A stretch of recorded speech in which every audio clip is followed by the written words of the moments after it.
This is the captain. Brace for impact.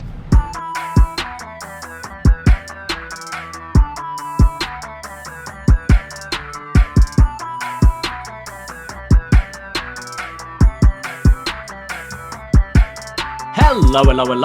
Davie Portman here from Up Next, and we are back with a brand new episode of Deep Impact, because the big pay-per-view, the greatest wrestler of the last 10,000 years, performed in a main event at Impact Wrestling. Yes, title v title, champion versus champion. But I can't do this alone. I need to go over to another brand. I need to go over to the Shot in the Dark roster to call someone. I've got John Siino Evil here tonight with me. John, how are you doing? I'm doing good. Yeah, I'm here to rebel in this rebellion. What a show, huh? I mean, this is the show that we're all waiting for. Champion versus champion. This is like the culmination of the Forbidden Door. It is, yeah. Or is this just the beginning? We'll see. Yeah, Siino, we did our primer show the other day, and I think both of us were kind of looking forward to this pay-per-view. Not just the main event. I think they had a lot of, on paper, good matches to look forward to. But obviously, the main thing everyone here is going to be here to talk about is Kenny Omega versus Rich Swann, with the Unified Impact Championship on the line with the AEW Championship. And I think because that's the main event, I think that's kind of where we're going to start tonight. And we, as always, did a live watch along on Twitch, twitch.tv/upnextpodcast.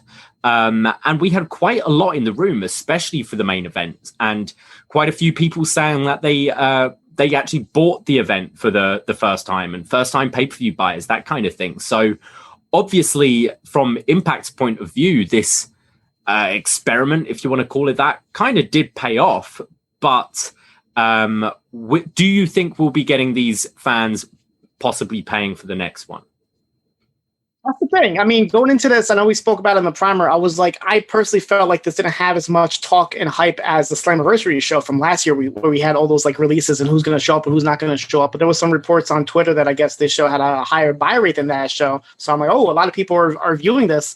But based on the main event, I feel like a lot of people might not come back unless they're like really big fans of Kenny Omega, and no matter what he does or where he goes, they're going to watch him. Then yeah, maybe they will tune in. And I know they promoted like 3 big shows in the next coming months, and I have some theories on what that might actually lead to. But yeah, I mean, who knows? Maybe that was smart of them to promote these 3 pay-per-views and be like, bookmark these shows, and Kenny Omega is going to headline all 3 of them at this point. Because I will say, from the Twitch room was very popular at the time of the main event, and the general consensus was disappointment. And that's kind of what I came out of this show with, was disappointment. But also I am aware that kind of sometimes when you're in like the watch-alongs and things, you can kind of feed off each other. So I'll be interested tonight. We do have the phone lines open. If you go to forum.postwrestling.com, the feedback thread for tonight's show is on there. And if you do wish to call in using Zoom later, you can. And I'd love to hear what you guys think, because I'm going to go right off the top, say I was kind of disappointed with that main event. But let's just go into it, and let's start right away with that main event itself. And then we'll run down the rest of the show. Had some big promos throughout the night from both Kenny and Rich Swann.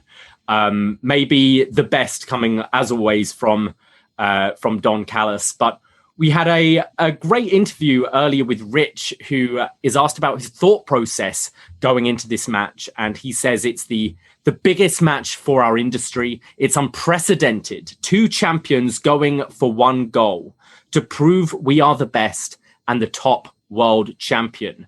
When this all comes about, the invisible hand, Don Callis did get in my head a little bit, and he played mind games. But the time is upon us, and there's not one mind game that can stop me proving that I'm the best. This is the biggest match of my career, but it's also the biggest match of Kenny's career. I've won world championships. He's won world championships. The thing that makes this bigger is that once that bell rings, one person is going to take home all the gold. This is another thing people fail to bring up. We're not in an AEW ring. We're in Impact's house. This is my house. And if you think for 1 second that I'm going to let you come into my house and take away my pride and joy, my gold, you've got another thing coming. Great promo from Rich here. I know a lot of people after this promo got kind of hyped for Rich Swann. And I would say, I think this build has been fantastic. And as much as I think it seemed like a foregone conclusion that Kenny was going to win this, I think Rich Swann did put a lot of doubt in your mind. No, for sure. And like you said, a lot of people kind of got behind Rich Swann. And I think what made it even better was the fact that Kenny didn't even speak. I don't know if that was intentional or he just wasn't available to do an interview. But the fact that like Gia Miller went up to his door and Don Callis to speak on his behalf, it was very heelish, very like kind of like a Rocky movie where you have Rich Swann as Rocky, the underdog, and then somebody like a Ivan Drago or Kenny Omega has his people talk for him instead. And he's just, he's too busy for this. He's too above him. So that definitely made Swann like an even more underdog, which is kind of like ironic because this is like his pay-per-view. You would think that like, if it was, I couldn't say if it was like Rich Swann on a Dynamite, he'd be the underdog, but this is his home ground and he's still the underdog. Absolutely. We do go outside Kenny's dressing room, as you said, and Don comes out saying that Kenny's got bigger things on his mind. He's got a big match coming up. But Callis says he's going to make history happen once again, like he did at the Tokyo Dome, like they did at Winter is Coming. And now it's title for title. And we're living in history right now. You can taste it. And the great part of this history is I've written it and I know how it'll turn out. And he says, oh, you got me out of your head, Rich Swann. Congratulations, because now you have to worry about the greatest wrestler in 1,000 years. I raised Kenny. We're closer than blood. Oh, yeah, he raises this. He says 1,000 years, and then later I think he said 10,000 years. Yeah. He says how close him and Kenny are, that he raised him from the age of 10. They've known each other for 27 years. And Rich's only family is the two wrestlers in the back. And there's no lower form of life than a pro wrestler. And if you really think that they're going to help you, then you really are an orphan tonight. Hell of a line from Callis here. He said, I had a vision of this day 27 years ago with a 10-year-old Kenny Omega by my side. Yes, he dreamt about the non-existent AEW and Impact Championship being unified. And he says, vision without execution is just a hallucination. Tonight, we will execute and walk away with 2 world titles.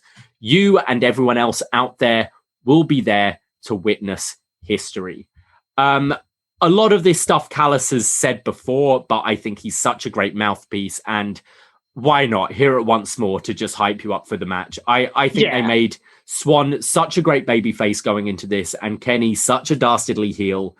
Everything going into this match, I thought was done really well. We've kind of mentioned about the lack of build from AEW's side, but this is an Impact pay-per-view. And as far as Impact Wrestling, the TV has gone, I think they've done a pretty good job up until the bell with this match. Yeah, I'm perfectly fine with him repeating lines because obviously you have new eyeballs on this that missed a lot of great, the promo from a couple weeks ago with Swann and Callis, and you had the press conference. There was a lot of things that had great buildup on the Impact side that a lot of AEW viewers probably didn't even see. And then, the whole waited 27 years. Yeah, he waited 27 years to have a match in an empty arena during a pandemic, right? Yeah. Like that's exactly what he was envisioning with a 10-year-old Kenny Omega. 100%. But Don Callis, he always hits home runs. So I had no doubt at all when he got on the microphone representing for Kenny. We also got confirmation. I thought this was already confirmed, but it's confirmed that we'll have 2 referees for the main event. We'll have Brian Hebner as the Impact referee and Aubrey Edwards as the AEW referee. This was announced earlier in the show as Gia Miller interviews Tony Khan, Tony Schiavone, and Jerry Lynn. They say that... It makes me... No, sorry, go ahead. Sorry, I was just going to say they bring Aubrey Edwards along with them. Scott D'Amore shows up and he says he's happy to see them there, even Tony Schiavone, a little dig at Schiavone there. But D'Amore says we have the referee thing under control. And Tony kind of makes fun. He goes, oh, this guy, Brian, sorry, What's your surname? Hebner? Yeah, we all know about screw jobs. I don't think so. We're going to have 2 referees tonight, 1 champion, but 2 referees. Yeah, like it's weird, like the whole 2 referee thing, it was confirmed, which makes me think like maybe they taped some things out of order. I'm not sure how far back. They said it was live, but we know how things are probably not live during this time. And like I know they definitely solidified it during the press conference. So I'm thinking maybe they filmed the press conference after this event just to like give a little bit more hype for it. That's what I'm thinking. But yeah, I love the whole like Tony Khan and his posse. He's got Jerry Lynn there, and then you got Tony Schiavone in the back, like puffing out his chest, trying to be all big. But yeah, the Hebner line was amazing. Tony Khan still, people have ups and downs about the way he is, but he's definitely trying to develop some sort of heel persona here. But I think he definitely delivered tonight. I like it, and I think it works for this story. I don't necessarily want to see him as a on-screen character on AEW every week, but when it's company versus company, you kind of do need the owners involved somehow. And I was pleased to see finally Scott D'Amore kind of interact with Tony Khan a bit, because that's something we haven't seen. And I think D'Amore's great, and I think this build could have maybe done with a bit more of that between the two. But obviously this AEW Impact thing isn't over yet. So we have the main event. Don Callis enters and to call out Kenny Omega, who comes out with the Good Brothers. And the Good Brothers look, I'll go over their gear later in their tag match. But yes, Don Callis comes out and interrupts David Penza, who's the ring announcer, calling him a stooge. Once again says 27 years in the making, culminating tonight, title v title, champion v champion, starts listing out all the greats, Hackenschmidt, Gotch, Terry and Dory Funk, Nick Bockwinkel, and says they're all insects compared to the greatest wrestler in 10,000 years. Your AEW World Champion, Kenny, by God, Omega. David Penza then proceeds to present Swann. Both referees hold up the 3 championships, the AEW, TNA, and Impact Championship. And the referees shake hands as Aubrey leaves the ring. So this is going to be Brian Hebner as the main ref with Aubrey on the outside. So at least that was better than, was it Shane McMahon, Daniel Bryan we had, who like divided the ring down the middle for a tag match? That would have made the match, we'll get into it, still was sloppy, but that would have made the match even more like sloppy, just multiple pin attempts from different corners and angles. It would have been, I'm happy they had Aubrey on the outside. Yeah, that was the right decision to make. The match starts pretty evenly, both showing off their speed. Swann teases a kick, which Kenny puts up his hands to block, and as he lowers them, Swann just slaps him in the face. There's a Phoenix splash from Swann to the outside. They then start brawling on the outside, and Kenny goes for this backdrop, and it looks like Swann kind of handstands on the apron to block it, but then sells it as if he's been backdropped and spiked himself on his head. I didn't think this looked good at all. And unfortunately, this was a major part of the match, was the selling of the neck. I just thought this looked kind of weird here, John. Yeah, for sure. Then, like you noted during the watch along, they went ahead and showed a replay of it. It's like some things you just shouldn't show a replay of. And I know that during the primer, we mentioned maybe having some fans. We did get some fans. We got Tony Khan, Tony Schiavone, and Jerry Lynn ringside was the only representation of fans there. But yeah, that spot just didn't look right. I mean, I don't know. We'll get into more spots, but that one just seemed a little wonky. I think especially as we see Swann kind of handspring and handstand out of moves, it just looks like that's what he did. But it was actually a major part of the match and a big story point, and I think that's why they had to kind of show the replay. We get for the one-winged angel. Yeah, that makes sense. Yeah. We get the hook leg. I call it the sushi goroshi from Kenny. And Kenny starts looking desperate with multiple pin attempts. Kenny starts attacking the neck even more. He goes for the Kotaro Crusher, which Swann manages to handspring out of and follows up with a standing frog splash for a 2. There's a Frankensteiner in the corner from Swann. And then there's this tease. Kenny's going for a power bomb on the top and ends up getting backdropped off, but just looked nasty. This was first of quite a few just botchy, sloppy bumps off the top rope. Yeah, a lot of times when people go on the top rope, like you can tell when something bad's about to happen. But in the back of my head, I'm like, no, it's Kenny Omega and Rich Swann. Like they know what they're doing. So when it happened, like I was shocked, but I was also like, I knew that was gonna come. But yeah, I was like, you would think like these two, like the whole build, we are like, this is gonna be a great match. This is gonna be a great match.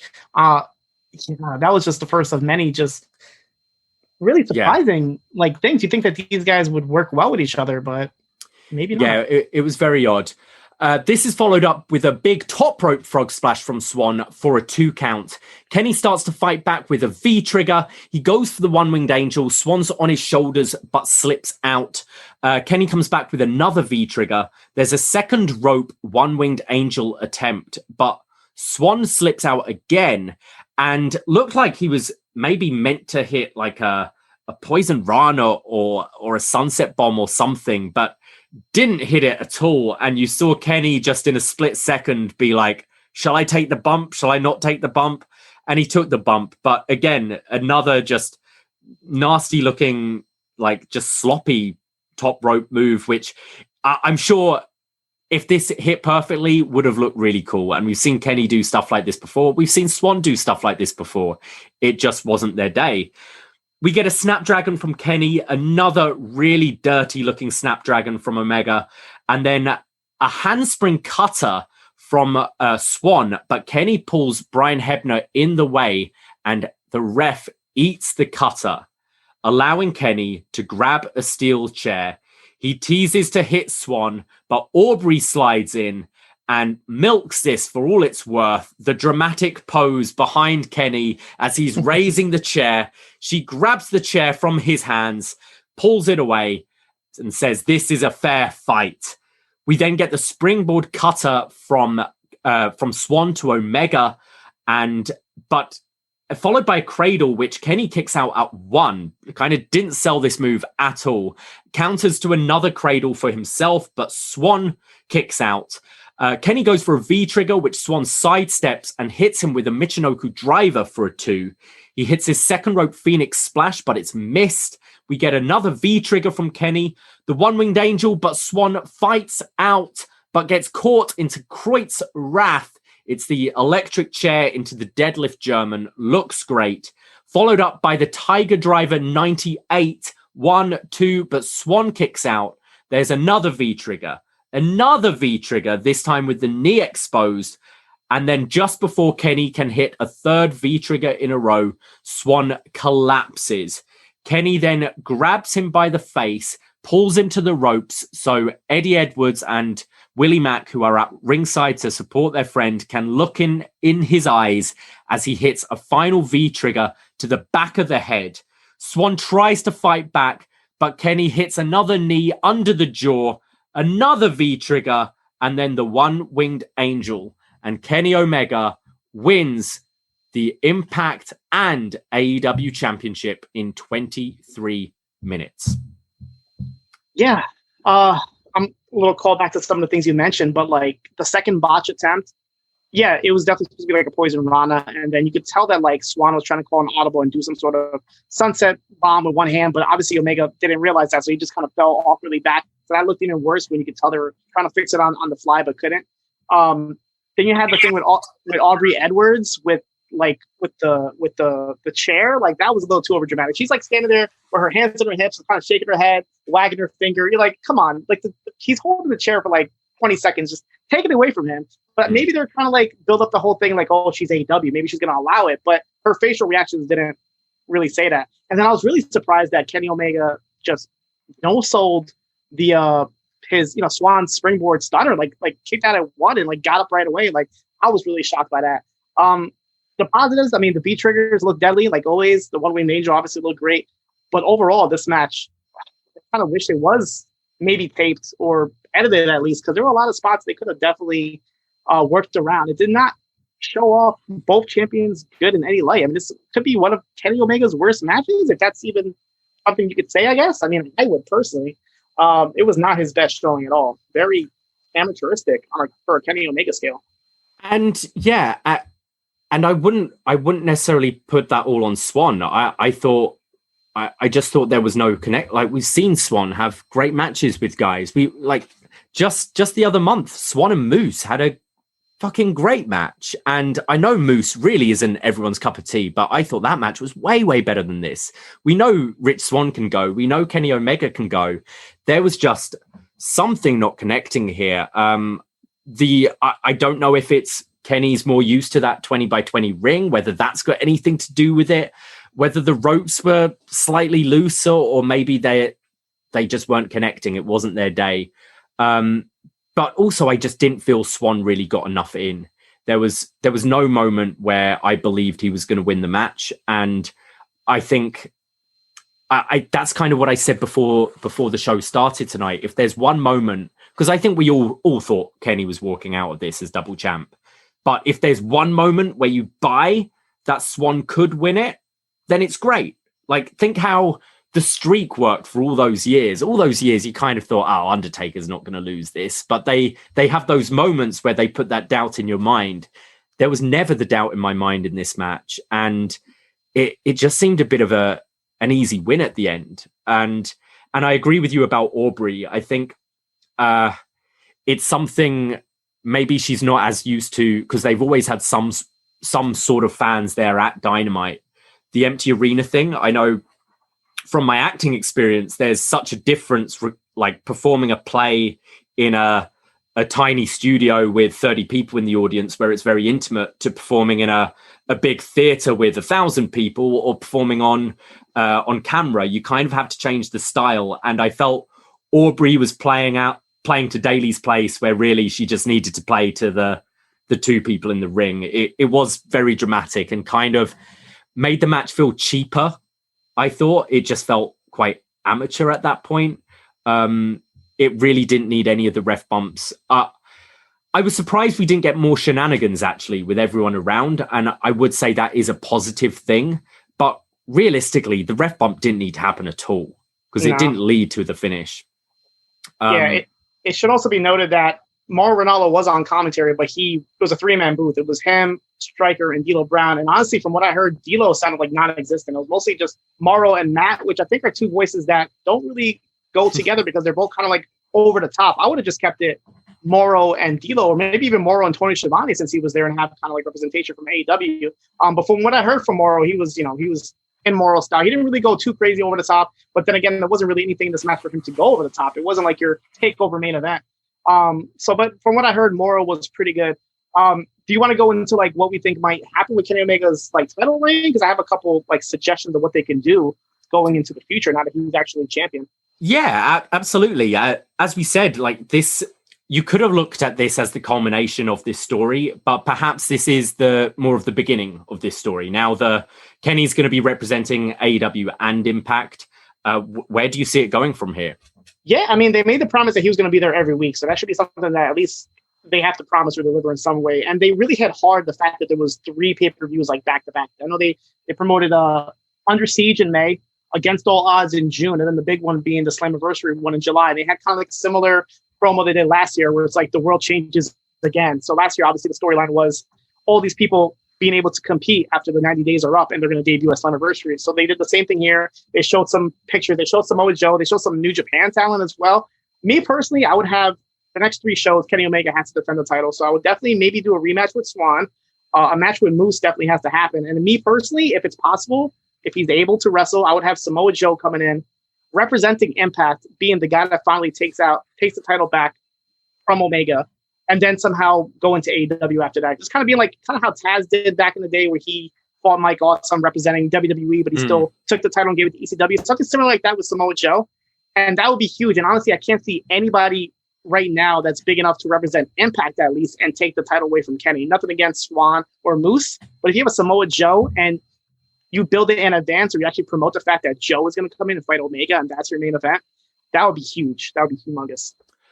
I'm with you. I can't, on the roster, there's no one aside from Moose and Swann right now. I see perhaps Swann getting it back from Kenny down the line, and it can always be more of a screwy finish. But I think from what we saw on Impact last week, Moose is definitely the direction. And I think that's a good direction. I think it's a different kind of match for Kenny. And Moose has actually been really impressing me over the last year. So I think that could be a good direction.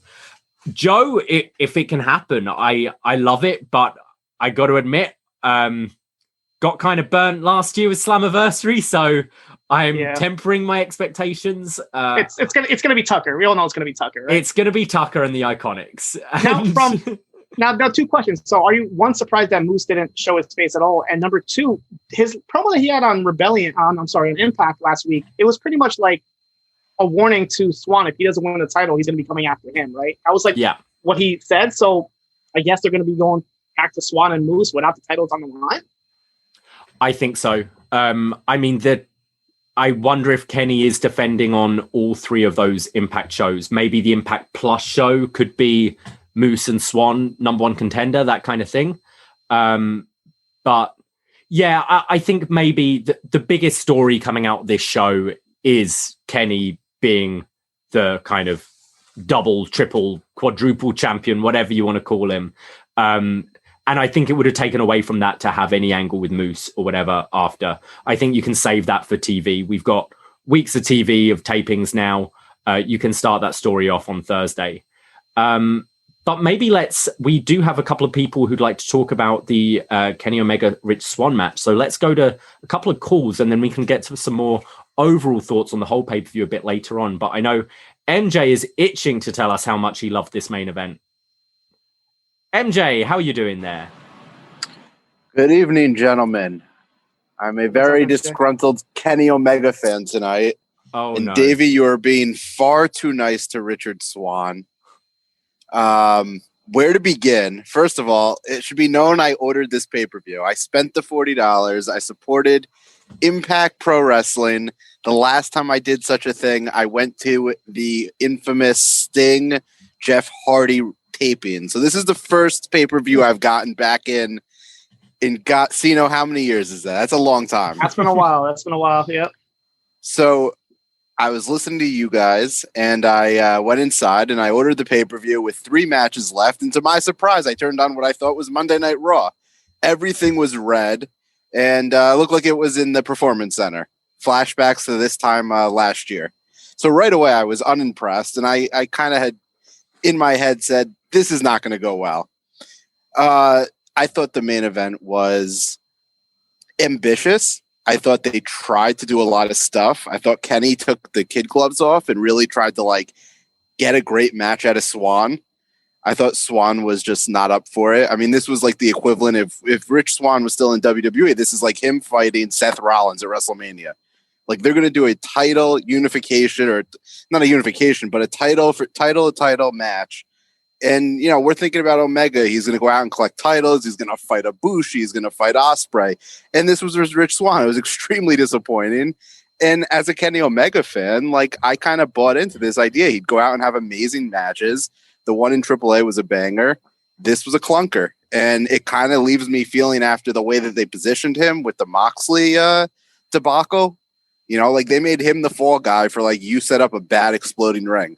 Then tonight he goes to Impact and he wrestles on what looks like a Warehouse Raw edition of Impact, and has multiple botches and comes out of this what's the heat? What's he do? Yeah. What's the next big thing? Siino's got the best idea going with Samoa Joe, but they would have lucked into that because Samoa Joe just got released. They can't act like that was the plan. For sure, yeah. So that's a lot. So question. So obviously you followed Kenny Omega a long time with New Japan and being the elite. Do you feel like between this match tonight and also some of the recent things, maybe with the exploding barbed wire debacle, you think that the legacy of Kenny Omega has been tarnished anyway because of some recent happenings? Or do you think he's fine? I think he's the greatest wrestler in the last 10,000 years. I mean, listen to the Invisible Hand, right? He's telling you the truth. He wrote it. He knows. No, the legacy's not tarnished because he's had all the classics. He's redefined what it is to have, top star rating matches, and he's done big business. If this thing did as well as they say it did, better than Slammiversary, all right, he drives business. He's a star. At the same time, he got very ambitious with this whole, I'm bringing back the cleaner and I'm going to go out and collect titles. And the match with Moxley was amazing. It was just the fact that it didn't go off as planned at the end. And then they made him the fall guy. So in storyline, he's kind of this buffoon who couldn't set it up correctly. and now he's going to go off collecting titles, and like he kind of needed to come back stronger than he did tonight. And I will say this about Swann, like he's a very good wrestler when he's wrestling guys like Moose, when he's in that kind of what I'll define as mid-card scene. But when he steps up, that whole thing with Aubrey was because he wasn't getting up fast enough for Kenny to raise the chair to actually hit him. That's him. You know, like that's him trying to do the audible. And he's a great wrestler, but I think Impact needs to figure out what they're going to do to position somebody, because Moose is going to have the same problem. Like Kenny having ambitious matches, now he can have a safe match and get him through a great match. I think that would be very entertaining. I wish he did that tonight. They didn't need to go to the top rope a second time. First one didn't work. Yeah, but I give them credit. They tried. Those are my thoughts. I would say Kenny Omega is such an interesting kind of wrestler personality to look at, because at the moment I'm getting mixed messages from him. I would say I have not really. He feels directionless on Dynamite right now. I don't know what his program is. Is he going against Moxley again? Is it Kingston? Is it going to be a tag? It seems, whilst this Rich Swann thing's been going on, he's been focused on that. But from watching Dynamite, you wouldn't know about it at all. And on one hand, he's playing this kind of chicken shit heel who's vanishing in trailers to who knows where. But on the other hand, he is the cleaner, and he is the guy that can get the job done and doesn't need to do those dirty tactics. And I feel character-wise, he's a bit all over the place. And kind of the pieces are there. Like Callis is great. Having the Good Brothers there are great. And this faction behind him, I don't know if everything's being used correctly right now. And I don't know if they're juggling too many things. And maybe the belt collector thing is just distracting, because at the end of the day, we've got to get the titles back off of him. And that means losses. And I don't know, like I find I wouldn't put this all down on Rich Swann. Like, having watched both guys quite a bit, it felt just something was off between them. And I wouldn't necessarily put that on Swann. You say about being slow to get up. Well, he's selling, and it's up to like kind of Kenny and Aubrey have to kind of fill that as well. I don't know. I'll say MJ. So the match, I will point out things about Swann. The evolution, or rather the last few weeks or last few months of Kenny Omega, like I said off the top, I'm a disgruntled Kenny Omega fan, and I followed him a long time, and I've gone up to see him perform in different places, and like that, I'm not happy with Kenny Omega either. The match stuff, Swann. Someone Siino was saying like the hope spot where you were saying where you just needed the one moment where you thought he might win. Yeah. He tried to go to the top rope at the end to try to hit a splash, and he did it with no urgency. That was the other thing that in the match that stuck out to me. But about where Kenny's going, like they have not been big to bring in other titles on Impact. They have not, on Dynamite. They didn't bring in Moxley's U.S. title when he was going to defend it. They didn't bring in the AAA belt. Kenny's now collected these like Impact titles. If they don't show it, like I really don't care where he goes next. You know, and I'll be critical of Kenny. Like I really just don't care where he goes and does next, because if it's not going to be the character that I watch on the main program that he's on, then like what do I care what he goes and does and collects titles in, you know, indie promotions? That's perfectly fair. That's like Thanos collecting the Infinity Gauntlets, and then he shows up in Ant-Man and doesn't even bring them with him. You know, perfect. Let me get off. There's other people on, but you guys do a great job. Siino, you cover so much wrestling now, man. I'm so amazed by what you do every week. And Davie, good luck with the move.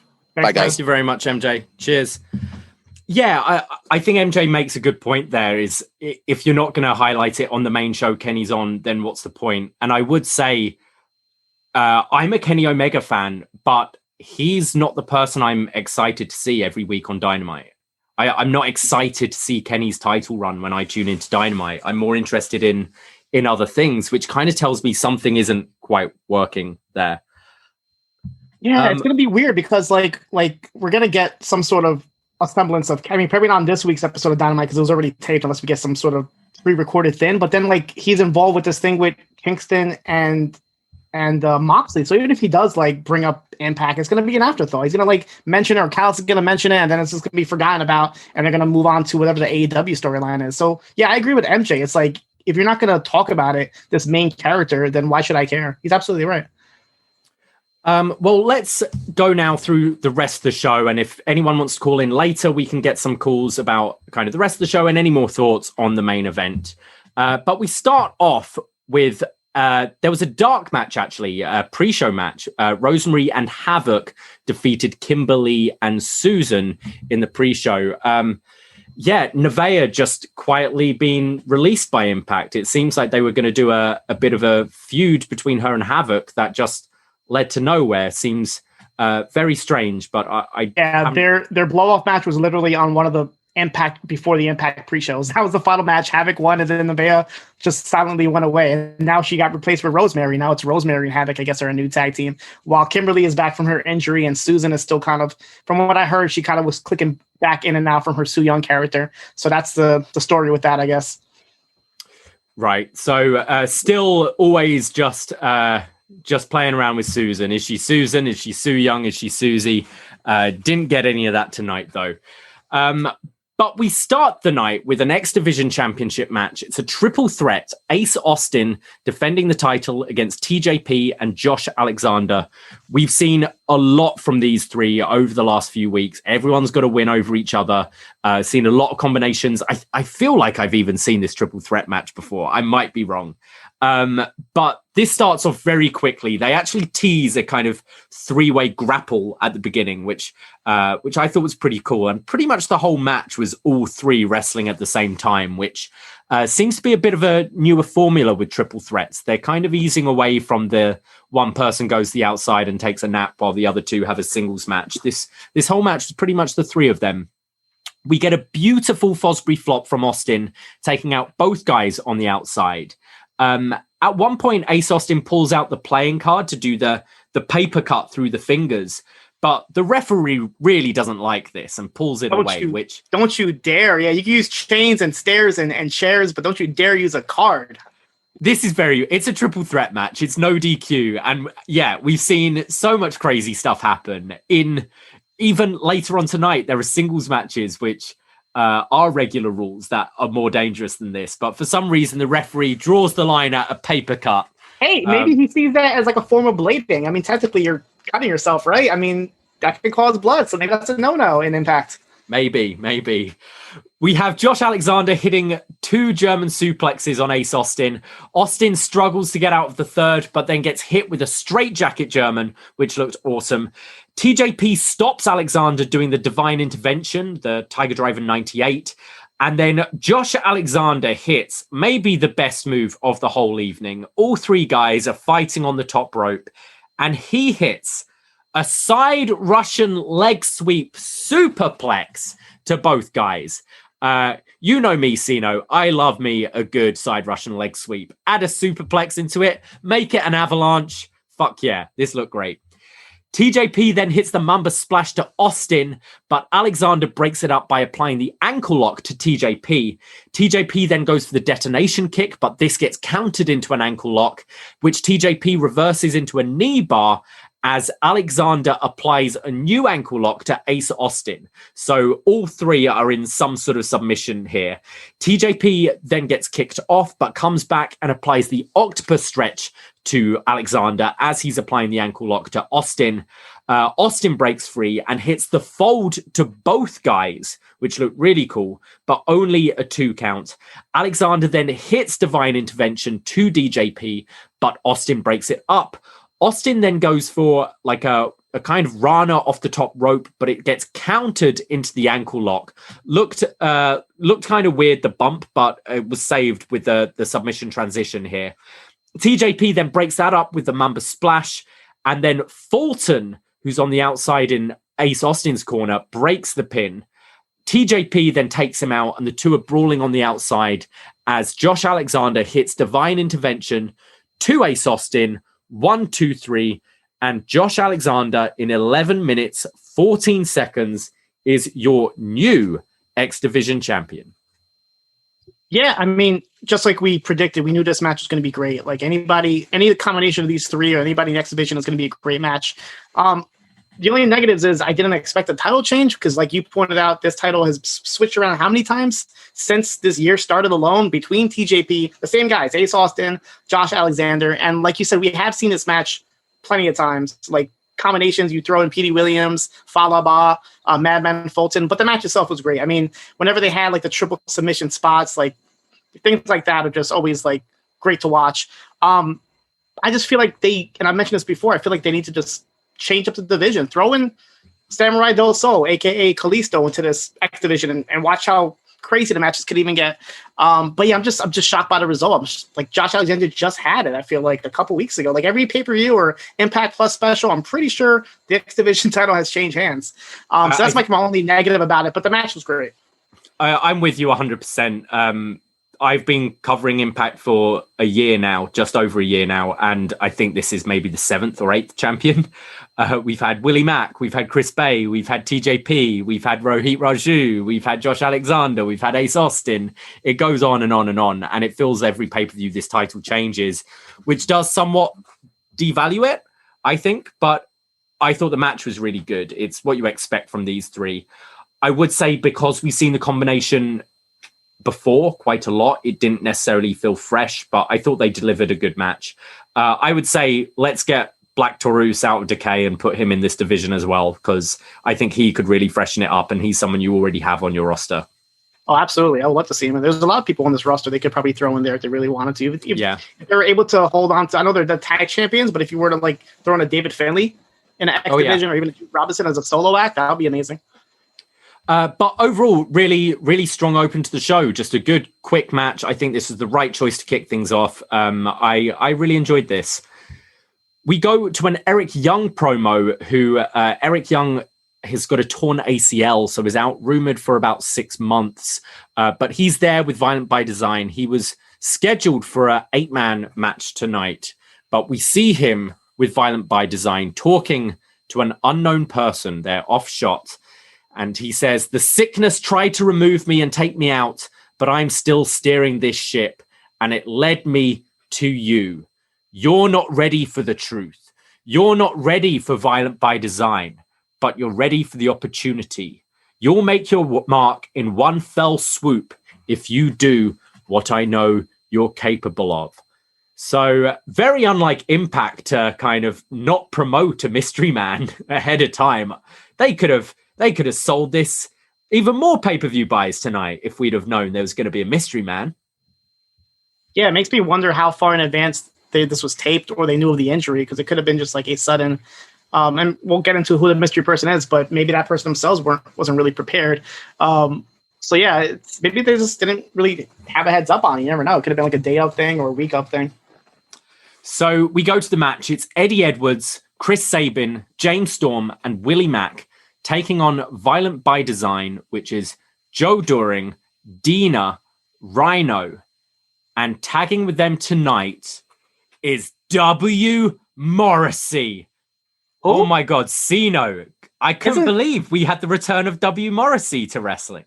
Isn't Morrissey like a singer from England? It's not like a... He is, yeah, the Smiths. That's what I thought when I saw Morrissey. I couldn't believe it. Like, seriously, like, he's used Kaz XL. It's Big Cassidy, guys. It's Big Cass. It's Big Cass. But, like, the names you could have choose. I know his real name is William Morrissey, but Morrissey, like, I don't know that maybe Italians from Queens named Morrissey. Oh my God, this name was bad. Like, W. Morrissey as well. It's not... W period Morrissey. It's like not even like W dash or W point like period Morrissey. This really felt like they just saw this guy walking in Nashville on the day and went, "Hey, Eric Young's injured. What are you doing tonight?" And then it's, "Oh, well, we can't call yourself Big Cass. We can't call yourself Colin Cassidy. Oh, just go as W. Morrissey." He comes out rocking just streetwear. He's in jeans and boots. But to be fair, he looks great. This guy's incredible shape. And I'm very happy because I know there was a scare like over a year ago where he had some sort of like something happened. He had like some sort of attack and he was sent to the hospital. He was in really bad shape at one point, so people were worried about him. And then there was that recent return with Enzo at an indie show, so people had high hopes for him. So I'm very happy he's like great looking and he's actually like able to be on this show. So all jokes aside, like his name sucks, but I'm happy to see him in just great condition. It's glad I'm with you. It's great to see this guy doing well. He looks in phenomenal shape. He's someone who I really liked in NXT. I like both him and Cass. They were really popular. We recently reviewed the Wembley show where they were so over, and kind of has seemed like a nice guy in the past with interviews and stuff. And then the whole Enzo thing happened. Cass seemed to get a bit of a kind of an attitude as well, and alcohol and stuff. And it looks like he's turning his life around, which is a good thing. So I'm hoping for good things for this guy because he looks tremendous. This guy's like 10 foot tall. Everyone in the Twitch room tonight was just calling him Giant Edge because he's got a real Edge vibe about him. Yeah, we should have got tipped off when Eric Young was talking to somebody. He's looking 7 feet in the air. We should have figured it was going to be somebody big. Oh, yeah. So let's get to the match. We get a nice belly-to-belly throw from Eddie Edwards to Dina.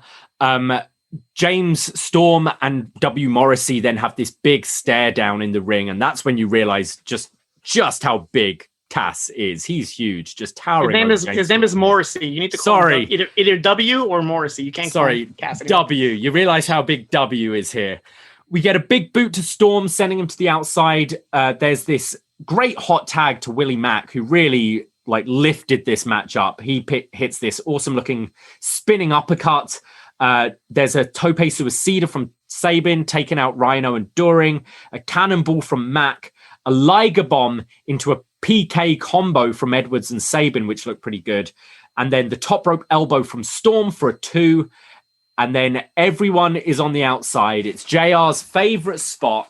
Everyone is stood on the outside as Sabin and Dina set up for a superplex onto everyone. Morrissey and Mack are now staring each other down. Mack goes for the stunner, but it gets blocked. There's the big boot from, almost said Cass, Morrissey, but he doesn't go for the cover. Instead, he picks up Mack, hits the East River Crossing, which is like the spinning, like sidewalk slam kind of thing. Yep. And gets the win in 10 minutes, 11 seconds. I can't say I was too excited about this match. I can't say the match did a whole lot for me. I did think Morrissey looked pretty impressive here. I thought Mack was definitely the highlight of the match for me. Did Joe Doering even wrestle? I can't remember a single thing Doering did in this match. I don't think he did. And like, I know he was tall, but like him standing on the apron next to Morrissey, he looked small compared to big Morrissey over here. Going into the match, I didn't even want to watch this match, but at least with Cass or the former Cass coming in, I'm like, oh, okay, this is interesting. And then like, I know we were trying to figure out like what his finishing move is because we swore this guy had like 4 different finishing moves. He had an elbow, a big boot, the East River, whatever fall slam he calls it. So that made it a little interesting to see him in it. Now, do you feel like this could have been like one of the surprises they probably would have kept for Slammiversary, but due to the circumstances, they kind of rushed it up? I could see him signing to Impact, but I definitely don't see him with Violent by Design. If anything, I could see him feuding with them, maybe on Impact. They kind of get into his face and they kind of like, oh, you're part of us. And he's like, I'm not with you guys. I was just, taking an empty spot, taking an opportunity. So I can see him feuding with Violent by Design to the point where at Slammiversary, we're going to get All Day EA, whatever you want to call him, and Nzio comes in as his backup to fight off the Violent by Design. That's what I'm thinking is going to happen at some point. Yeah, I don't want to see him with this faction. I really do not like this faction. It does nothing for me. It's very Bray Wyatt-esque with its promos. I don't really understand what they're fighting for. Doering does nothing at all. Rhino, I love Rhino, but come on, it's 2021. I'm kind of over Rhino as well. The promo beforehand made me think that this is a one only thing. Whether they'd have saved him for Slammiversary, I don't know. I don't know if because that's a couple of months away still. I don't know if that would be a big enough name. I look more to the recent releases.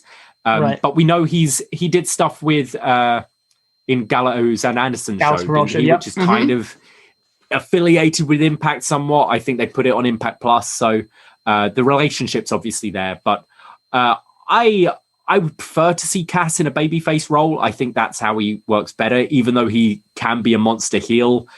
I think it's his personality that often shines through a bit better, and I think for that to happen, he's better as a babyface. So yeah, I don't know. I'm kind of with you. I wouldn't mind him feuding with Violent by Design. I don't know about you, but I kind of want to hear what a certain somebody from New Jersey might have to say about a W. Morrissey. I feel like he probably would have a lot to say. Shall we go to him now? Let's go to him now. Okay. Brandon, are you there? Unmute yourself, Brandon. Hey, what's up, man? Hey. How are you doing? How are you? Good. Yeah, I just saw the picture. I didn't watch the show, but I was following along tonight. But I did see the picture of W.H. Park Morrissey, and he looks tremendous. W.H. Park Morrissey, love it. He looks like a main eventer, man. In Impact. He does, yeah. He does. He did look great. I wish him the best, and what his tenure at the Fed didn't end well with and whatnot. We all know what happened and whatnot, backstage issues and whatnot. Oh, have we lost you? But yeah, I wish him the best and whatnot. No, he's there. I mean, would you let him rock like solo, or do you think he needs somebody like Enzo to kind of be there to help him along this time? You remember the Daniel Bryan feud, right? I try not to. Yeah, unfortunately, I do. I think he does. He sort of needs a mouthpiece, but we haven't seen him in I don't know, months, years. So who knows, man? You think it's a one-off with him at Impact? I could see him being like a Matt Cardona, where he sticks around but doesn't actually sign. Yeah. Or you don't think Vince was watching the Impact today and he saw how in great shape he was and had a heart on, and it was like, yeah, I gotta sign this Edge. I need an Edge besides the Edge we have in our organization. What I find interesting with Cass though is when he was with Enzo, he could talk pretty well. And that's why I'm saying, like, I think he's better as a babyface. It almost, Enzo gave him confidence, because you really saw in his promos how he improved, just the little shtick that Enzo and Cass had at the beginning. But yeah, lost his voice as soon as he turned heel. Dark. What's that, Brandon? Maybe they could farm him out to AEW Dark or AEW Elevation. I was going to say AEW Evolution. I'm pretty sure Tony Khan will buy a better name than W.H. Park Morrissey, whatever his name is. Maybe we can just have Cass on every show so Siino can talk about him. Who will he talk about more in a week? Will it be Lio Rush, TJP, or W. Morrissey? Jesus. W. Morrissey. Oh, TJP, he's on every show. Exactly, that's what I'm saying. Don't remind me. I wonder if because I was listening to Christian on the AW podcast, and he was saying how like when he first started, he had this like confidence issue, like where he couldn't talk unless he was like around Edge. I wonder if like Big Cass might feel the same way. Maybe like when he's around Enzo, being a real life friend will actually bring his actual personality out of him. I don't know. That's just what I'm thinking. Maybe he just doesn't feel comfortable alone. You never know. I mean, if you've seen Enzo, Enzo lately, I think Cass wants to be solo. Because Enzo looks like he's in shambles. Yikes. And one more thing. So, what's the payoff between the Impact and AEW going to be? Because, so far, Impact's been taking nothing but L's. Yeah. That's you're right. And I don't think they're getting that much pub and whatnot, right? They're not being promoted by AEW. I mean, AEW's coming across as the heels. Yeah, they are. And with a company like that, it's getting like $1 million. Oh, you still there, Brandon? Might have lost him. We've lost him, but yeah, what's the end game there? It is very odd, the lack of promotion, and that's why I'm kind of hoping, as I've mentioned a couple of times here, I'm hoping this is more so the first chapter of this story, and you can have Kenny maybe appearing on Impact. Has this frozen? No. Oh, I think we're good. Oh, we're good. Sorry, we can we can have Kenny appearing on Impact to start with regularly and then maybe stop showing up and maybe take that title a bit more hostage. Eventually, I would like some actual invasion, Impact talent, like a whole load of them coming to AEW. But it would work better after time because it makes more sense because it's been built up and they've been kicked to the curb so many times. But I don't know if that's in the cards for AEW or TNT. But I would definitely like a year from now, as we said, like Blood and Guts is this time of year. Like a year from now, if you could do Impact versus AEW in a Blood and Guts match, that would be awesome. But will this story be going on as long as that? We don't know the time frame. The next show is called Under Siege. I know there was that joke of like when Kurt Angle, when the Raw roster got invaded by SmackDown, it's like, we're under siege, we're under siege. So you would think Under Siege means some sort of like invasion type angle. I know like the colors were like camouflage, army type thing. So you never know. That could be like their next go-to. As far as like Impact in the short end, they definitely have. But if this buy rate is as high as they say it is, maybe they're satisfied with that. Maybe they're happy to just get people to buy their pay-per-view. Maybe it's working for them. You never know. Like it's hard to kind of gauge, what satisfaction Impact has out of this. They might have benefited. Things that we just don't realize.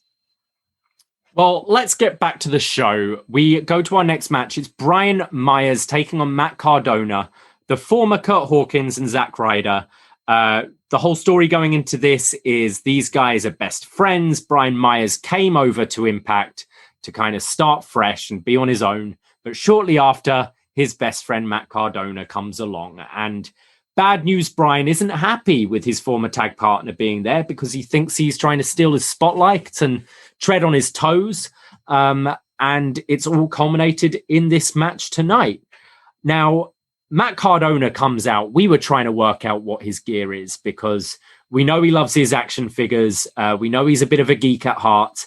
And he had these like lime green and purple gear with these big, kind of like LOD horned shoulder pads, but more like sort of dinosaur horns almost. Yeah. What did you make of his gear?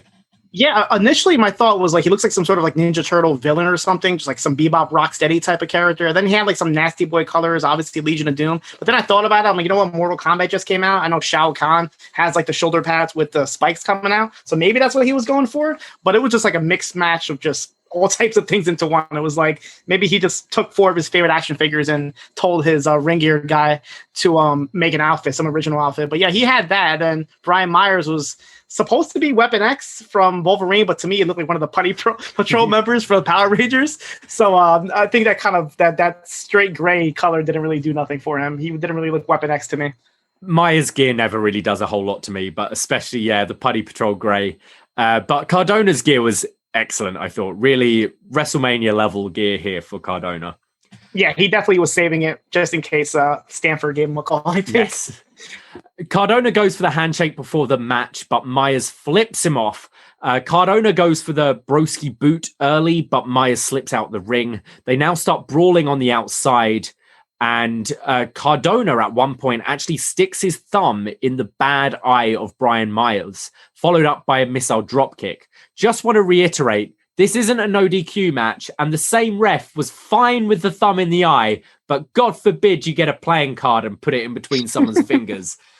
There's a Rough Rider, the radio silence, on the ramp, which looked pretty great, as the two are down for quite a while. We go back into the ring, and there's a top rope elbow from Myers for a 2. Cardona then hits the Unprettier, which I think Stryker called it the hot mess. Myers then runs into double knees in the corner. Cardona goes for radio silence again, but is kind of popped up over Myers' head, and Cardona's knee buckles. And he's there. He kind of pulls down his knee pad and is checking on his knee. And Myers kind of goes over to him. He's checking. The ref is throwing up the X, pushing Myers back. And then Myers goes over and offers his hand as he is his best friend. He picks up Cardona, hits him with the clothesline, and then sets him up, hits the roster cut lariat, and Brian Myers pins Matt Cardona in 10 minutes, 10 seconds. Yeah, I didn't pick up on the hot mess thing. It's actually interesting because that was Chelsea Green's old gimmick, when she was Impact. So that was pretty cool. The match didn't really do nothing for me. Obviously, it was probably a big moment for them. It was their blow off after years of being partners and podcasters and all that. But yeah, the match and the ending with, it kind of felt telegraphed with Cardona getting injured, and he was, but then Myers showed sympathy. It wasn't really, they didn't really hit it hard that he actually cared. It was kind of like, he picked him up and they just turned him right away. I feel like they're going to be some sort of rematch, right? You're going to have some sort of like action figure on a pole match or something. They're going to do something else, unfortunately. But yeah, this match didn't do anything for me. Yeah, I'm kind of in the same boat as you. I thought they had a nice match. I quite liked the Rough Rider on the ramp. I thought looked pretty cool. I hate these kind of fake injury story ref kind of stopping the match things. For me, it doesn't make sense. Like I know I'm watching a predetermined event, but I want to suspend my disbelief and believe it's a real fight, right? If the referee's throwing up the X and saying a performer can't fight, the match is over. Like it happened twice in UFC yesterday, right? The leg kicks, and you check, you can't continue. The match is over. Or you do it where a wrestler's legitimately injured, and you do this. You stop the match outright, and us, the viewer, we stop suspending our disbelief and go, no, these are performers who have injured themselves. When it happens in storyline in a match, it just makes no sense to me, because as soon as the X is thrown up, Brian Myers has won the match. And the idea of a wrestling match is you hurt someone enough so you tap them out or you pin them. So if Matt Cardona can't continue, it's because Brian Myers has won the match.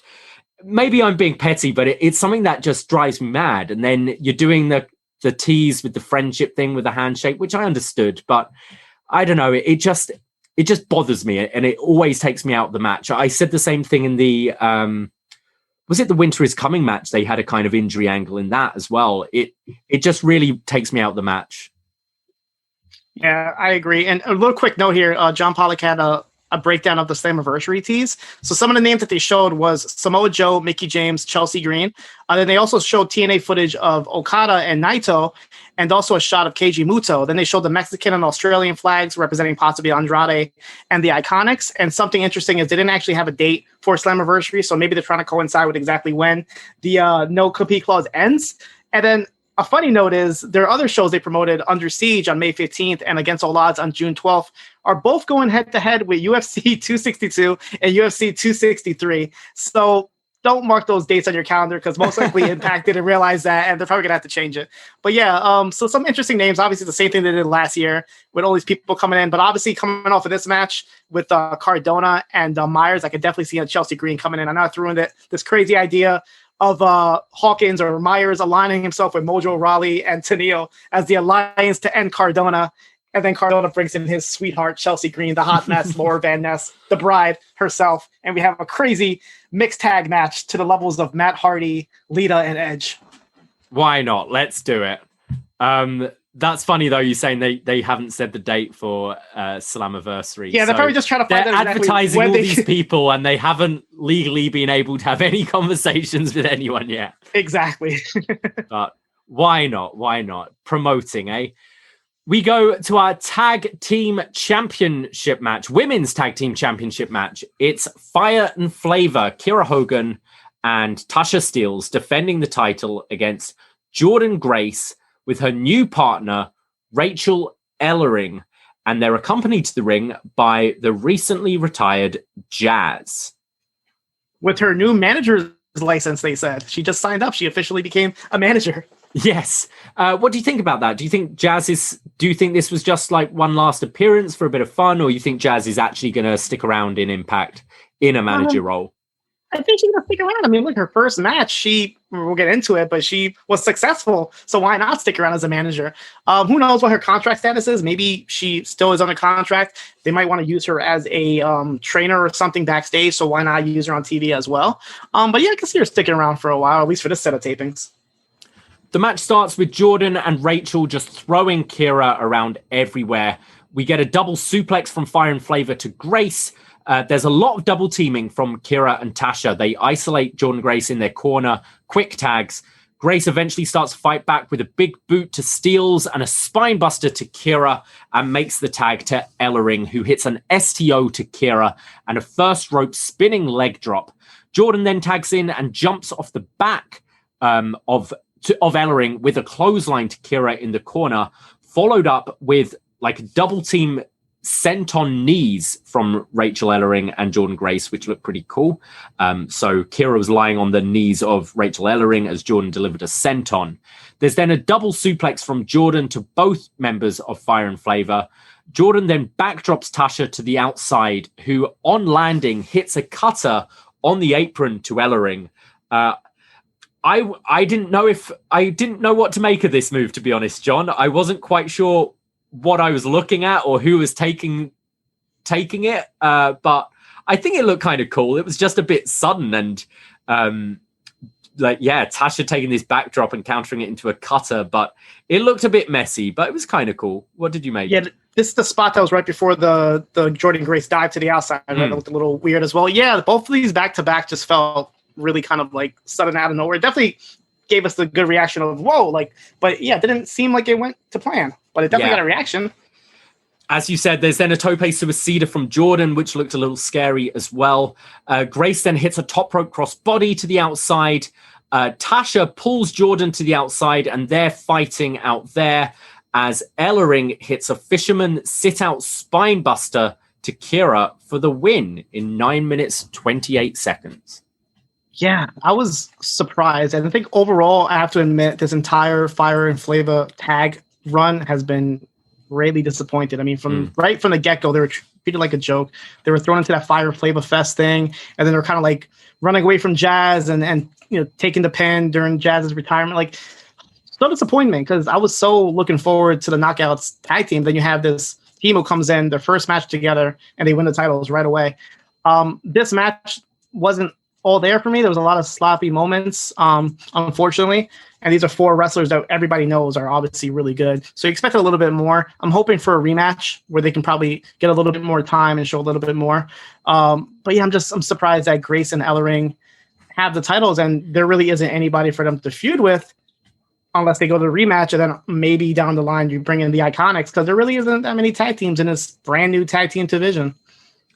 Yeah, I thought this was really disappointing. It kind of fell apart. There was quite a bit of botching. Again, my issue with so many of the tag team matches in Impact is there's zero refereeing. I had no idea who was legal. Everyone's in the ring at the same time for a long time. Everyone's outside the ring for a long time. I don't think at one point, I don't think they even knew who was legal, because they're all like kind of like, they don't know who to grab, and they're just like, that was pretty messy. I thought Ellering looked kind of out of position quite a lot of the time, and unfortunately I felt she was responsible for quite a few of the botches in the match. I also think tag team, you can't just throw people together and expect them to have chemistry. Tasha and Kira do have great chemistry, but unfortunately the way they've been booked, they've kind of been positioned as jokes, and they're your only real legit tag team there. I mean, Nevaeh and Havoc aren't a thing anymore. Nevaeh's gone. And therefore you're throwing Jordynne Grace and Ellering together for just their first match together. And yeah, I'm actually like looking it up now. I don't think they ever teamed up in the Indies. They've had a couple matches against each other, but yeah, as far as a tag team match, this is the first time they've ever teamed up anywhere. So you can't expect them to have chemistry, and now they've won the title. And I think we really saw that tonight. I think for this division to work, you really need to, and I think exactly the same with WWE, because I think they are guilty of doing exactly the same thing of just throwing people together. You need to think who your tag teams are and keep them as a tag team. You need your legit tag teams. And I think this in the men's division as well. You need 3, 4, 5 actual tag teams who work as tag teams and stay as tag teams and keep them as it for this division to work. Because otherwise you're just going to get sloppy matches like this, I think, because you're just going to have people thrown in random tags. None of it matters. You're now one legit team doesn't have the title. I was kind of surprised. I thought this was the wrong time for a title change. Yeah, and you have your tag teams out there. I mean, you have obviously the Iconics. You have like Team Sea Stars, which did a couple of matches with AEW. Yes. I hate to say it. You have Diamante and Ivelisse. I don't know if they want to bring them in, but you have them. Like there is established tag teams out there in the Indies. Shine Wrestling had an entire tag team division themselves, so you could definitely bring in these teams instead of like throwing in. Oh, Grace and Ellering look like they might be friends, so let's just put them together. Like that doesn't really do it for me. I mean, this whole story. We've seen Jordynne Grace with at least 3 partners I can think of. Yeah. You had her with Tenille, Jazz, and now Rachel. There might have even been... She was with Alicia Edwards at one point, I think, as well. Yeah, they're just like they replaced Nevaeh with Rosemary now. So now Rosemary and Havoc are a team. Like, it's... And I kind like, of who get can it. we put together? Yeah. I think it's more, what can we do with Jordynne Grace? Because she's one of your best women in that whole division. And you've already done the Deonna Purrazzo match a couple of times.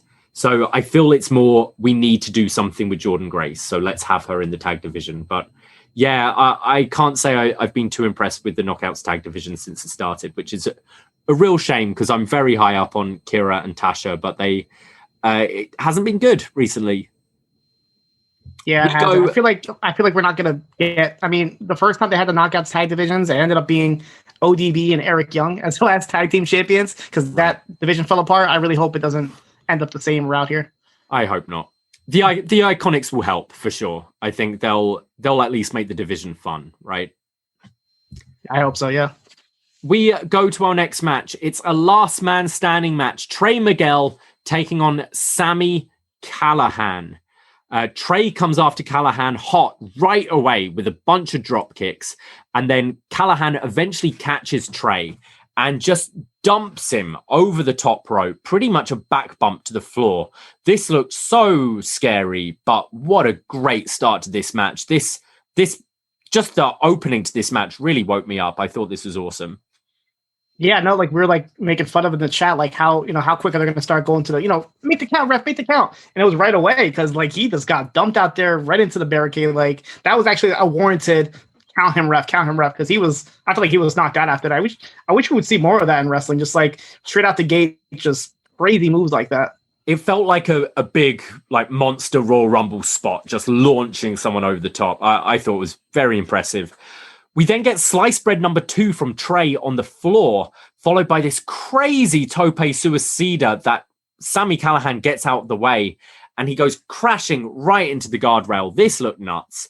And Callihan again is just getting the ref to count. They then start brawling around the arena. Callihan gets one of the big equipment cases, the flight cases, and starts driving it towards Trey, trying to run him over with it. But Trey gets out of the way, runs into a pop-up powerbomb onto the case, and then Sami grabs a steel chain, starts whipping Trey with it. He then gets a wrench and puts it in Trey's mouth, trying to yank his teeth out, trying to split his cheek.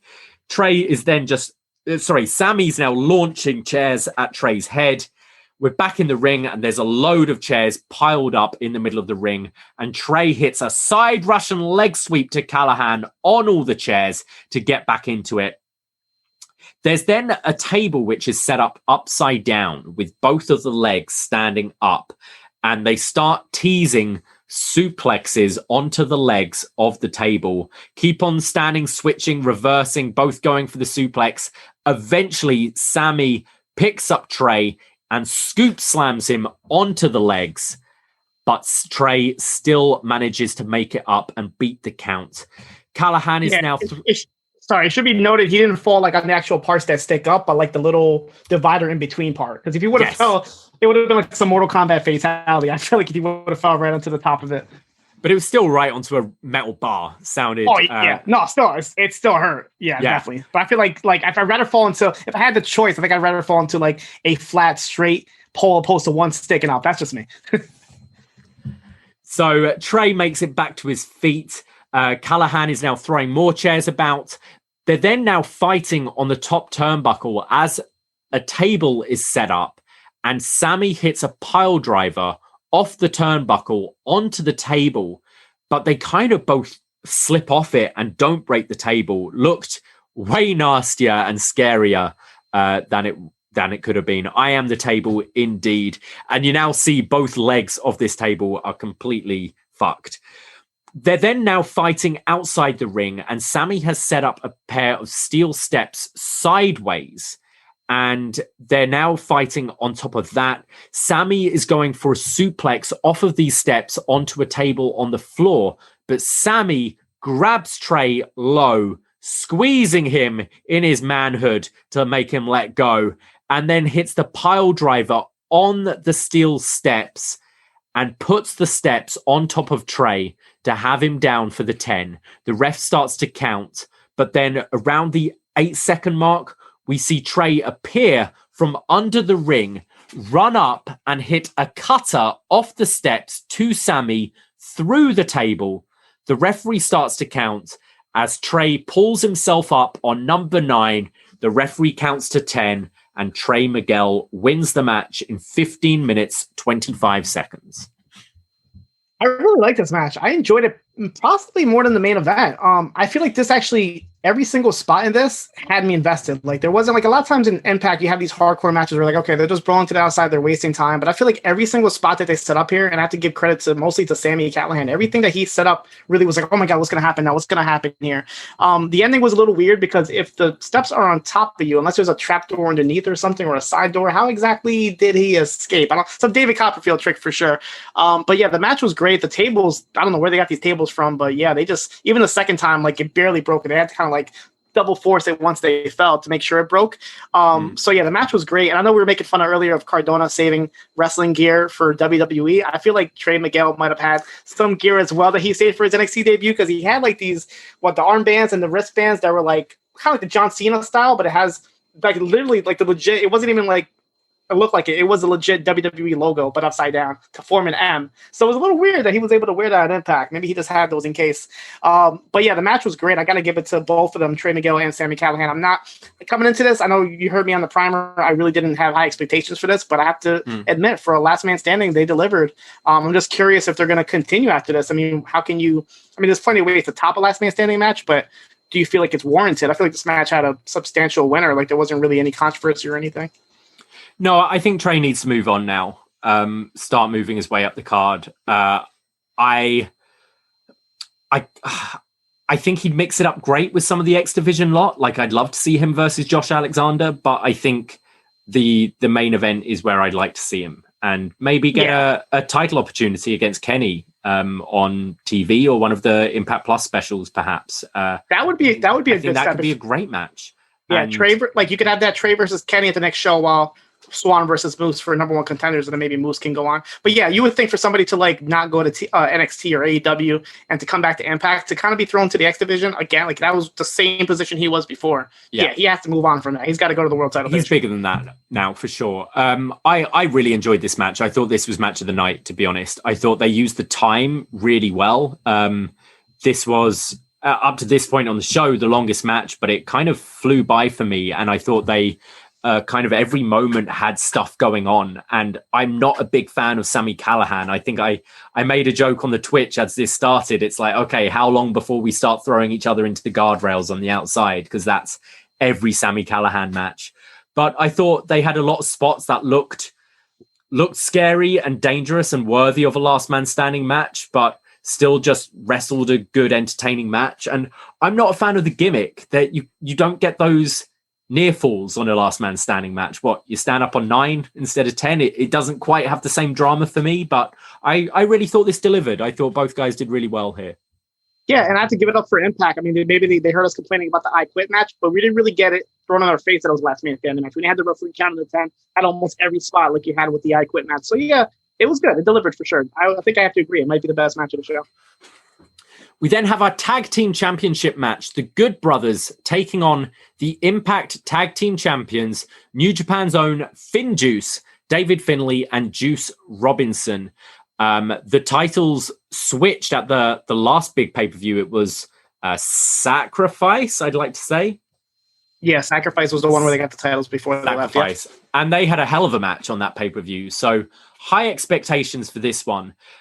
Gallows and Anderson come out, and Gallows is kind of dressed like Juice Robinson here. He's got a jacket on. He's got this black leather fedora, these silly glasses, and dangly earrings, as I believe him and the Bucks are liking their danglies right now. It even said dangly like on his outfit, right? He had like dangling coming down his vest. That was hilarious. Well, do you think you could rock the danglies, John? Me, no. I think Fire Frank is going to do that. I know we recommended he wears like a dangling fireball coming from him. Oh. Now that his new form tag team, we discovered it's going to be Fire Frank and Luxurious Flava, our own Fire and Flava. Like, how do we not think about that? How did we not think of this? Yeah. They're going after the tag titles. Nate Milton and Eric Marcotte. I think you have Fire and Flava coming after you. Oh, yeah. I love it. Love it. But to not be outdone, FinJuice come out and they look incredible. They're in these matching blue and yellow diamond IKEA color gear. They look tremendous, just so extravagant, over the top. I thought these guys looked great tonight. Yeah, this is like gear that they had in Japan, and Gato was like, no. You guys aren't wearing that on the show. Like, all right, we'll save it for Impact then. So it starts off with FinJuice double teaming Anderson. Gallows comes in with a big pump kick, taking out Finley on the outside. Finally, Finn gets the tag to Juice, who fires back with a senton on Anderson. There's a tope to Gallows, then his jabs, followed by the inverted atomic drop. The leg lariat from Juice is ducked. We then get the assisted double neck breaker from the Good Brothers. They go up for the magic killer, but Finley pulls Juice out of the way, allowing Juice to roll up Gallows with a small package for the win in 10 minutes, 32 seconds. And FinJuice retain. Yeah, I was a little shocked by this. I mean, the first match we definitely enjoyed more, and I think I pointed this out, the fact that like we had low expectations going into the first match and it over-delivered, and then this one we're like, all right, yeah, great, this is a rematch, and then it just didn't really deliver at all. And then the finish kind of came out of nowhere, and I was very surprised that FinJuice retained. I thought, this is, Good Brothers get the titles back, they're going to be running with this faction, and AEW where they would have had 8 titles at this point, right? You had the 4 titles and the 4 titles from Kenny Omega and the 4 titles from the tag belts. That was my perfect vision. So I was actually shocked that FinJuice has it, because I guess they're going to have to go back to Japan, right? I know I presented the idea of maybe like Kenny Omega being pissed off, like, hey, listen, I got 4 titles now. You guys have none. These guys are going back to Japan. You guys need to follow them, get on the plane, and go to Japan and get the titles. Maybe that was the idea, but now obviously things have changed in Japan. Maybe they won't be able to go to Japan, and that might have kind of thrown a wrench in the plans. But yeah, I was shocked. So I don't know how long FinJuice are going to stick around here. If more people are going to come from Japan, maybe Guerrillas of Destiny, who knows? But I'm just very shocked that they kept the titles on FinJuice. Yeah, hopefully it means we're just getting more FinJuice in Impact, and we can have matches against other tag teams in the division. I think there's definitely story to be had here with Kenny's disappointment in the Good Brothers, and that can possibly play into the Bucks even on Dynamite. That would be great, actually. If maybe the Bucks they can work in Impact. They could be like, hey, if the Good Brothers can't do it, what about Matt and Nick, and have them go to Impact and take the titles? Yeah. Yeah, it could be a way to then drive, like, eventually we'll get the Good Brothers versus the Young Bucks, but the Young Bucks can almost be doing their own collector gimmick, perhaps. But yeah, I was surprised to see this, but it obviously just means we're going to get more FinJuice, which I think's a good thing to bolster the roster. But the match never got going at all for me, unfortunately. It felt very TV, and the last one didn't. The last one did feel like a decent match. So hopefully next time they can pull it out a bit more. But this was really not memorable at all, this one. I agree. And finally, we have our women's championship match. Tenille Dashwood with Caleb with a K taking on the champion Deonna Purrazzo, who's accompanied by Susan and Kimber Lee.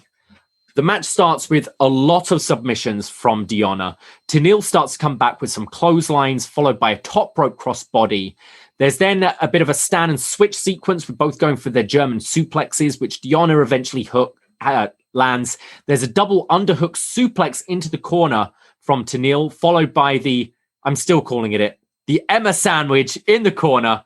Tenille then locks in the Muta lock, which looked pretty good, as Susan and Kimberly get on the apron to interfere. Caleb comes over, pulls them off, gets Susan on his shoulders, but Kimberly pushes him into the turnbuckle. So that's taking the three of them out for the rest of the match. We get a nice pump kick from Deonna. Deonna then goes up to the top rope and hits, I got to say, a really bad looking falling headbutt, which is missed.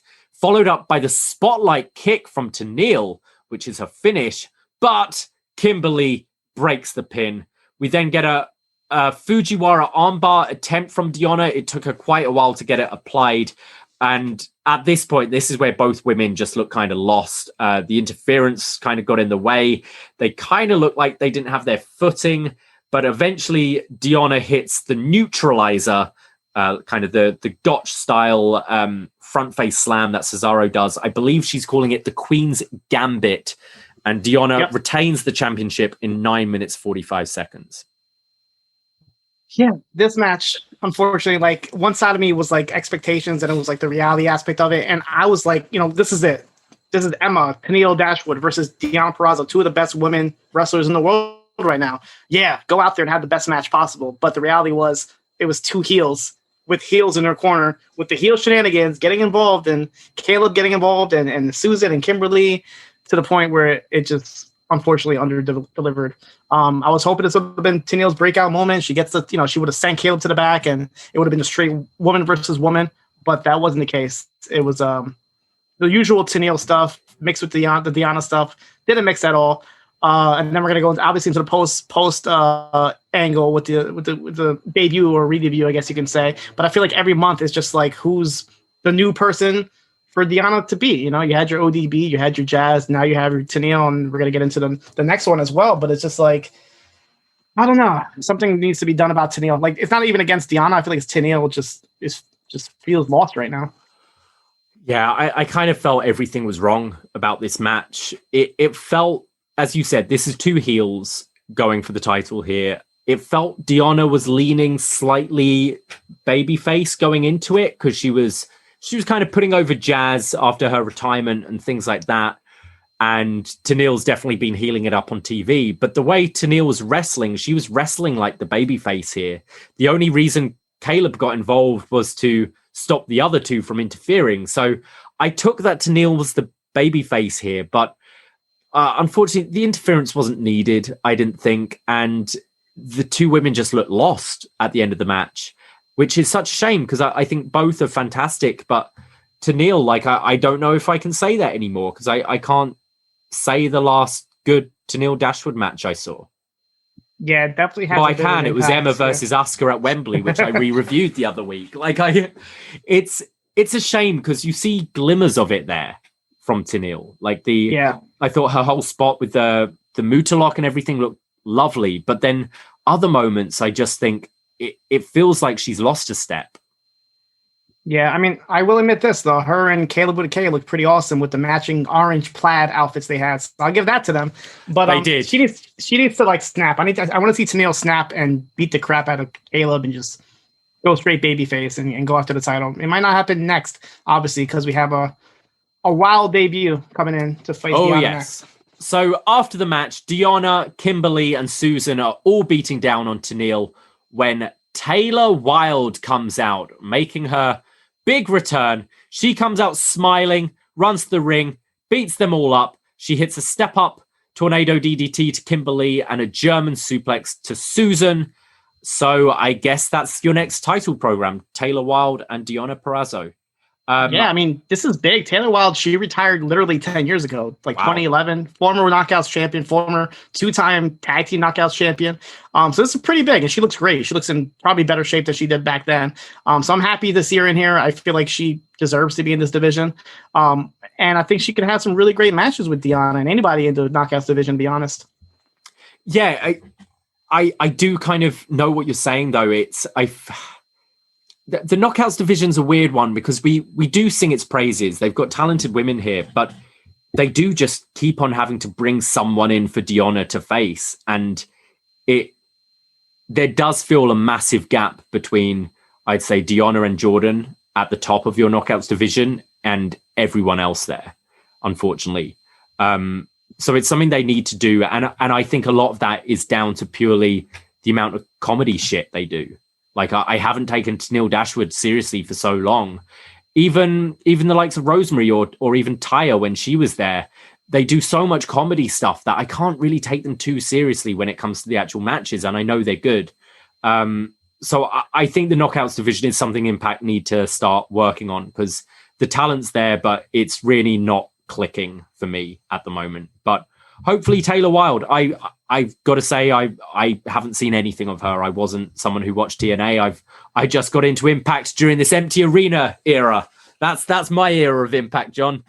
Yeah, I think you're enjoying. I know she's from around your part. She's a Toronto girl, so she definitely is well loved. One of the original Knockouts. Do you think that this thing is going to keep going with Deonna fighting like somebody new every month? Because obviously you can bring in a Mickie James, you can bring in a Chelsea Green, you got the Iconics. There's plenty of women out there for her to wrestle, so she can keep up this virtuosa gimmick and fight somebody new every month for the rest of the year if she really wanted to. It feels like that. Yeah, they'll probably do that until Jordynne Grace is ready to kind of take the title off her again, maybe.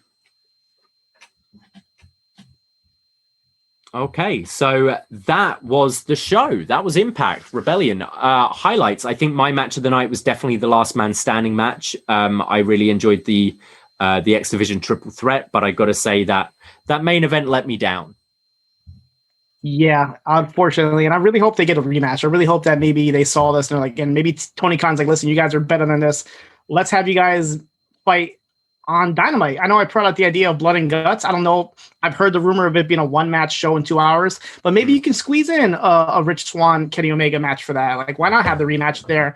Have Rich Swann saying, hey, you beat me in my home yard. I'm going to come fight you in your home, and just do that rematch. Because I feel like these two deserve a better match, both of them, honestly.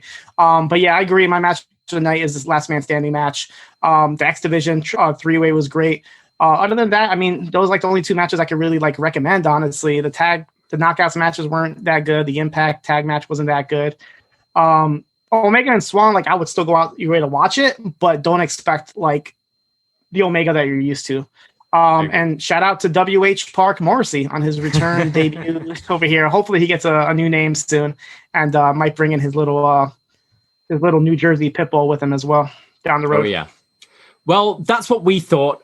We put up feedback on forum.postwrestling.com. Let's see what you thought. And we still have a few minutes left. If you do want to call in, the link is on the Twitch feed right now. So still a few minutes left if you wish to call in.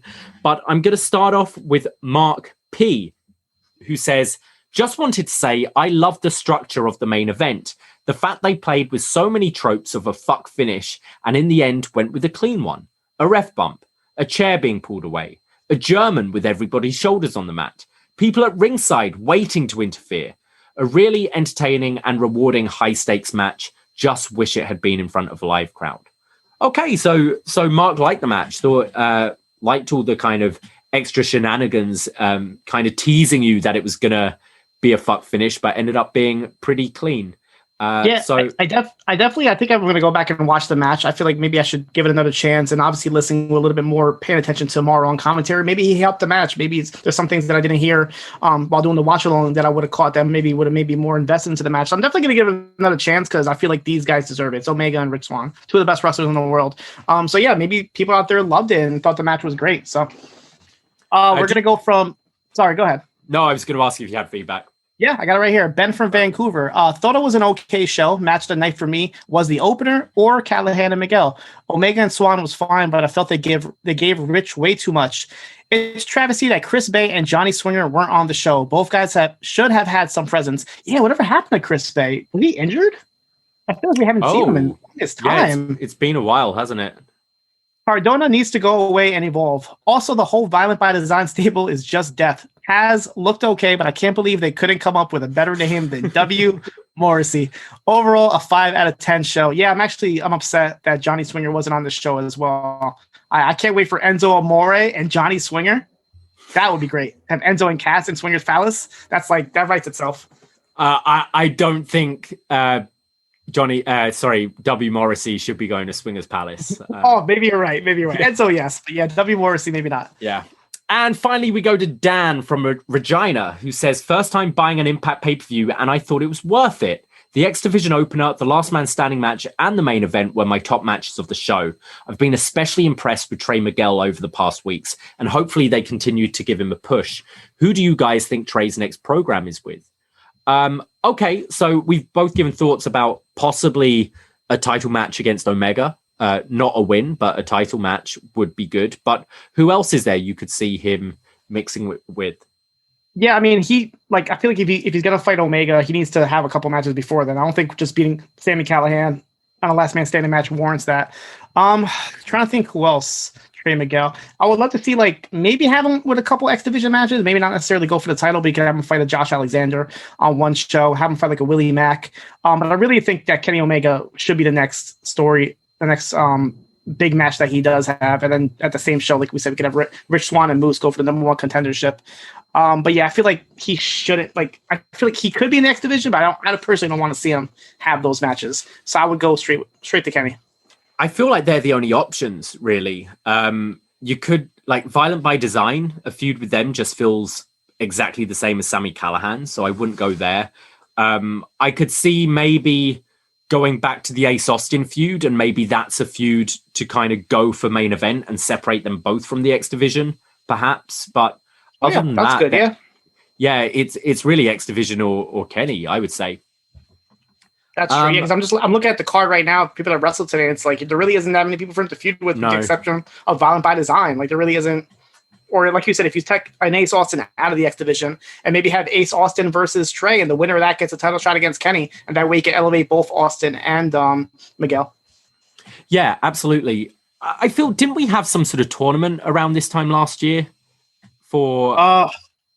Was that when Tessa dropped the championship or something? Because I'm wondering if maybe that's something they can do coming up soon. Some sort of title. Yeah, I mean, the match for Slammiversary last year was the for the vacant championship, right? That's when they brought in Eric Young and Rich Swann came back at the 5-way match. That's the one that she was supposed to be in, and they pulled her. Yeah, that's the whole thing with Tessa. It was around that time. Yep. All right. Well, that was what we thought and you thought about Impact Wrestling's Rebellion from 2021. Hit and miss show for me.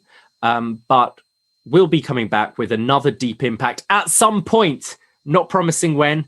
Got a house to move to. But we'll still be dipping our water into the world of Impact. So don't you worry, because I know I've been getting a message from quite a few of you who enjoy these Impact shows. So I'm going to try and keep these as regular as possible, and definitely be doing these kind of primer shows we did before the big pay-per-view. So we'll definitely be still covering Impact, so don't you worry. But as always, we've got so much coming up on Up Next. Coming on the Patreon right now, we have Was Next. We're looking at the March 13th, 2013 episode of NXT featuring Antonio Cesaro versus Big E Langston in, wouldn't you know it, a champion versus champion match. Very funny. We've also had our Mortal Kombat review has come out. That was a lot of fun. First time I've ever seen that film. And we've got so many more shows coming out next week. Obviously, we've got Up Next on Tuesday, 10:15 Eastern Time on the Twitch, or you can find by just searching for the Up Next podcast. Wednesday night is BD Elite, where we talk all about AEW Dynamite. And then we're back with more Patreon shows. We'll be joined by Dustin Koga to talk about The Outsiders, the film from 1983. That'll be next week. We've got our MCW Brewery Brawl up already. So many shows coming out. And always check out the Twitch, twitch.tv/upnextpodcast. Siino, would you like to tell us what you've got going on, both on the Twitch and on the podcast? Yeah, absolutely. I mean, first of all, if you guys need your Deep Impact fix, the next best thing would be my weekly reports. Every Thursday now, I read reports at postwrestling.com about Impact, and I'll most likely have reports up for the Impact Plus shows with Under Siege and Against All Odds. And then down the road, whenever the Slammiversary show pops on, I'll probably be throwing my thoughts about that as well. And MLW for the next couple of weeks until they actually have a season finale, which I wish more wrestling organizations would take a little bit of break and have a couple months off. That's good for them and good for me as well. And Shot in the Dark, obviously, every Wednesday afternoon, talking about NWA, NXT UK, 205 Live, AEW Dark, obviously. Many more shows that I'm probably forgetting right now. But 15 minutes or less. I know New Japan Pro Wrestling Strong. I'm just going to be the next show this week is going to be all about their crowning of their champion. So if you want to know about it and don't want to look it up, listen to me this Wednesday, talk all about that match. Yeah, that's it for Shot in the Dark. And thank you for having me on this show, Davie. This is my first time, I think, doing a pay-per-view post show with you. So it was a very nice occasion. I know usually Nate Milton and Andrew Thompson hold it down here. I don't know, is Andrew and Nate's like celebrating their Up Next Mania wins or something? Like, what's going on? Too good for this now? I know Andrew wasn't available, although I listened to MCU later, and Nate said he recorded something like 5 shows yesterday. So I think the Podfather needs a bit of a break. Yeah, well deserved. Well deserved. Yeah, absolutely. But don't forget, Fire, Frank, and Flava Luxurious are coming after you guys for the tag titles. I'm booking it right now. And what do you have coming up on the other guys this Friday on the Twitch? Yeah, so obviously we're done with Falcon and Winter Soldier, but it's going to be movie season. I didn't see who won the Oscars, so we'll probably be talking about whoever the best picture is. This Friday we'll also be talking about the new Tom Clancy movie starring Michael B. Jordan, which is called Without Remorse. I'm a big Tom Clancy fan, watched all the movies, so we'll be talking about that. And in the next couple of weeks, there's a lot of movies coming out that we'll be talking about, going right into Loki, which starts in June. So you have like Quiet Place 2, the new Jason Statham movie, Wrath of Man. So many movies coming out, so we'll definitely be talking about things. I know Star Wars has a new show coming on Disney Plus on May the 4th, so we'll be talking about that show as well, The Bad Batch. So yeah, enjoy every Friday, twitch.tv/upnextpodcast, 6:30 Eastern, and after usually Mike and the guys, some of the world champs come on and they do a watch along for SmackDown and whatever else they feel like watching that night. So make sure you join us every Friday, 6:30 Eastern on twitch.tv/upnextpodcast.